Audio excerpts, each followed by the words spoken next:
अंजू और दीपा दोनों पक्की सहेलियां थी। दोनों की शादी एक ही शहर में हुई थी। इस बात से वो दोनों बहुत खुश थी। अंजू जब हनीमून से लौटी तो उसने आते से ही अपनी सहेली दीपा को फोन किया। अंजू, कैसी है तू? लौट आई हनीमून से? हाँ दीपा, बस कल शाम को ही लौटे हैं। थकावट बहुत हो गई थी, इस वजह से सुबह तुझे फोन नहीं कर पाई। अब दिन भर सोकर नींद पूरी हुई तो तुझे फोन मिला। बस खाना खाने जा रही थी, सोचा पहले तेरे से बात कर लूं। बहुत दिन से तुझसे बात ही नहीं हुई। और क्या कर रही थी? कुछ नहीं, बस सासू माँ ने राजमा चावल बनाए थे, ऊपर से पापा जी मशहूर हलवाई की कचौड़ी आलू ले आए। बस परोसने ही वाली थी कि तभी अनिल भी ऑफिस से आते हुए पिज्जा ले आए। अब पिज्जा सबको दे रही हूँ, उसके बाद खाना खाएंगे। एक सेकेंड। हाँ राजेश भैया, बोलो। भाभी जी, वो मालकिन ने पानी पूरी और टिक्की मंगवाई थी, वो बोल रही है कि आप भी आकर खा लो। अच्छा ठीक है, मम्मी को बोल दो बस 2 मिनट में आ रही हूँ। और आप वो कल छोले भटूरे जो बनने हैं उसका सामान जाकर ले आओ, पैसे पापा जी से ले लेना। सॉरी अंजू, क्या करूँ, घर के सारे जरूरी काम मुझे ही करने पड़ते हैं। तुम्हारे घर में सबको खाने पीने का बहुत शौक है क्या? हाँ, मेरे घर में खाने का तो पूछो मत। रोजाना 100 तरह के पकवान खिला दो मेरे ससुराल वालों को तो। बहुत चटोरे हैं सब, कुछ ना कुछ घर में भी बनता ही रहता है और बाजार से भी आता रहता है। वैसे मेरे तो मजे हैं, खाने पीने वाला ससुराल है। मैं भी चटोरी बन गई हूँ जब से शादी हुई है। मुझे भी अब एक सब्जी रोटी से खाना ही नहीं खाया जाता। और बता, तुम्हारे घर क्या बना आज? वो हमारे घर तो ऐसा कुछ नहीं होता है, बस एक ही सब्जी के साथ रोटी बन जाती है। ज्यादा बाहर का कोई खाता नहीं है। कभी दाल चावल बन जाते हैं, कभी राजमा चावल, कभी छोले चावल, कभी कढ़ी चावल। मतलब बनता एक ही टाइम एक ही चीज है, पर एक सब्जी के साथ दूसरी बहुत कम बनती है। पापा मम्मी भी इतना कुछ खाते नहीं है बाजार का, और अतुल भी बाजार का इतना नहीं खाते हैं। वही तो, मेरी जैसी किस्मत सबकी नहीं होती है। मैं तो बहुत शाही फैमिली में आई हूँ। चल कोई बात नहीं, सबकी किस्मत एक सी थोड़ी होती है। अच्छा मैं फोन रखती हूँ, मम्मी जी बुला रही है गोलगप्पे खाने के लिए। बाकी अभी गोलगप्पे खाना शुरू करूंगी तो बहुत सारा सामान है खाने के लिए। 100 तरह के पकवान आए हुए घर में। दीपा की बातें सुनकर अंजू का चेहरा उतर जाता है। वो खाना खाने के लिए बाहर जाती है। अरे अंजू बहू, आओ तुम भी खाना खा लो। अतुल ने और तुम्हारे ससुर जी ने खाना खा लिया है, मैं और तुम एक साथ ही बैठकर खाते हैं। मैंने सोचा तुम अकेले खाओगी, इसलिए मैंने भी नहीं खाया। क्या बनाया मम्मी जी? वो तुम्हारे ससुर जी का थोड़ा पेट ठीक नहीं था, इसलिए मूंग मसूर की दाल और उबले हुए चावल बनाए थे। तुम्हारे लिए साथ में पनीर के पराठे बना दिए हैं। मैंने सोचा पता नहीं तुम मूंग मसूर की दाल और चावल खा भी पाओगी या नहीं, इसलिए मैंने पनीर के पराठे बना दिए थे। और कुछ नहीं है खाने के लिए साथ में? अब और तो कुछ नहीं बनाया बहू, कुछ और खाने का मन था, मुझे तो ये बात पता ही नहीं थी। नहीं नहीं मम्मी जी, मैं खा लूंगी, आप टेंशन मत लो। अंजू की सास बहुत अच्छी थी। नई नई शादी हुई थी, इसलिए वो अंजू को कोई भी घर का काम नहीं करने देती थी, सब कुछ खुद ही बनाती थी। पर अंजू को तो जिस दिन से ये बात पता चली थी कि दीपा के घर में 100 तरह के पकवान बनते हैं, तो उसी दिन से उसे अपने घर के खाने से बोरियत होने लगी थी। अंजू की शादी को कुछ टाइम ही बीता था कि एक दिन दीपा का फोन आता है। अंजू, तुझे एक खुशखबरी देनी है। क्या बात है, मैं मौजी बनने वाली हूँ क्या? अरे नहीं यार, उन सब में तो अभी टाइम है, उन सब के बारे में तो मैंने अभी सोचा ही नहीं है। ये खुशखबरी दूसरी है, चल मैं ही तुझे बता देती हूँ।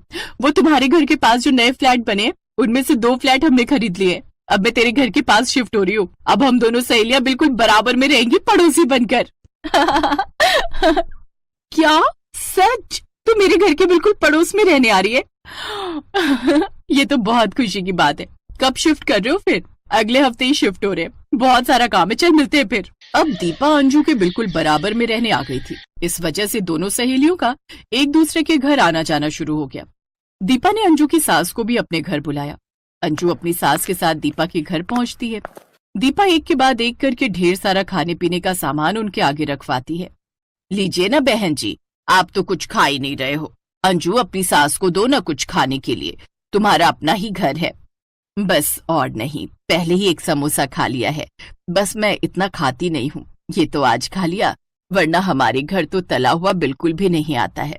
घर पर भी बहुत कम तला हुआ खाते हैं।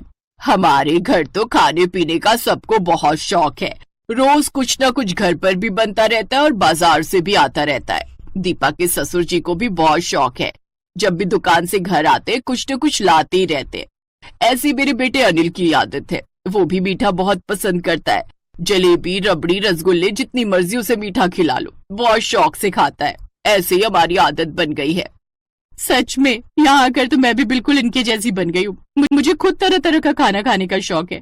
North Indian, south Indian, Chinese, हर तरह की डिशेस हमारे घर पर बनती रहती हैं या फिर बाजार से आ जाती हैं। अपनी सहेली दीपा और उसकी सास की बातें सुनकर अंजू थोड़ा झेंप गई और घर जाकर उसने बहुत कलेश किया। क्या बात है, इसमें इतना बरसने की क्या जरूरत है?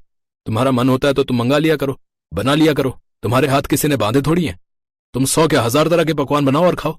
तुमने तो बस दीपा की ससुराल देख ली, जहां 100 तरीके के पकवान बनते हैं। तुम उसी की रटी लगा रही हो, पीछे ही पड़ गई हो तुम तो। अतुल बेटा, ऊंची आवाज में बात मत करो बहू से। अंजू, तुम्हारा जैसा मन है तुम वैसा करो, ये तुम्हारा घर है। जो बनाना है, जो मंगवाना है, वो अपनी इच्छा से किया करो, तुम्हें कोई नहीं टोकेगा। अगले दिन से अंजू ने अपनी मर्जी करनी शुरू कर दी। अब वो रोजाना ही घर पर भी एक नहीं 2 सब्जी एक टाइम में बनाने लगी, यानी कि पूरे दिन में 7-8 तरीके का खाना बन जाता था। बाकी वो बाजार का भी बहुत खाने लगी। पूरी तरह से वो दीपा के रंग में रंग गई थी। एक दिन दीपा अपनी सास के साथ अंजू के घर आई। अंजू ने दीपा की नकल करते हुए उसके सामने तरह तरह के ढेर सारे पकवान रख दिए, पर दीपा और उसकी सास ने कुछ भी खाने से मना कर दिया। अंजू, इतना सब कुछ मत रखो, हम कुछ नहीं खाएंगे। क्यों?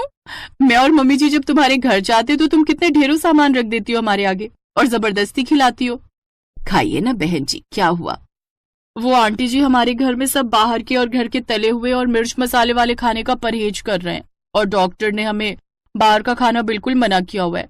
हम लोग घर का ही हल्के मिर्च मसाले का खाना खा रहे हैं। अनिल को भी थोड़ी शुगर बताई है, इसलिए उन्होंने भी मीठा बिल्कुल बंद कर दिया है। मैं तो कहती हूँ मीठा और तला हुआ ज्यादा खाना ही नहीं चाहिए। 100 बीमारियां लग जाती हैं 100 पकवान खाने के चक्कर में। हमारी जीभ का क्या है, वो तो स्वाद ढूंढती है, पर अपनी जीभ पर हम खुद ही लगाम लगा सकते हैं। मुझे लगता है अंजू तुम्हारे घर का हिसाब बिल्कुल सही है। सादा खाना खाते हो, बहुत अच्छी बात है। तरह तरह की बीमारियों से दूर रहते हो। आंटी जी, हमने तो सोच लिया है, हम तो बिल्कुल आप ही की तरह खाना खाएंगे ताकि हम भी बीमारियों से दूर रहें। दीपा और उसकी सास की बातें सुनकर अंजू का मुंह बिल्कुल देखने वाला था। वो अपने ऊपर बहुत शर्मिंदा हो रही थी और मन ही मन उसे अपने ऊपर गुस्सा भी आ रहा था कि उसने अपनी सहेली की नकल क्यों की। आज उसकी सहेली दीपा और उसके ससुराल वाले तो सही रास्ते पर आ गए, पर अंजू ने अपने घर में सारा